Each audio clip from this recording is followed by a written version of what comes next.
যদি তুমি তোমার হৃদয় নরম করতে চাও তাহলে দরিদ্রকে খানা খাওয়াও এবং ইয়েতিমের মাথা মুছে দাও। সুবহানাল্লাহ, সুবহানাল্লাহ। দেখতেছেন, দেখছেন একটা কথা কি বলছে? প্রত্যেকটা কথায় আল্লাহু আকবার।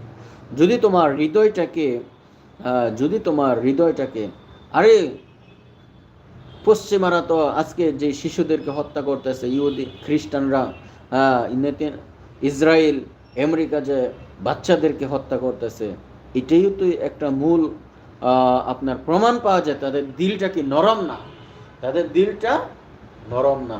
আজকে আমরা ফেসবুক পোস্ট ভিডিওতে যতই দেখি তারা অনেক সময় অনেক অসহায়দের পাশে দাঁড়ায়। না না না, এগুলো আসলে অসহায়, এটা হলো মানুষকে ফেসগুলো, মানুষের সামনে ফেসগুলো হয়, কিন্তু আসলে কি তাদের দিল নরম নয়। কারণ হচ্ছে যদি তাদের দিল নরম থাকতো তাহলে তাদের দ্বারা কোনো মানুষ পৃথিবীর মধ্যে মারা যেত না, কোনো মানুষ কি তাদের দ্বারা পৃথিবীর মধ্যে মারা যেত না। এটা একটা বড় উদাহরণ। আন্না শেখা রজুলান ইলা রাসূলিল্লাহি সাল্লাল্লাহু আলাইহি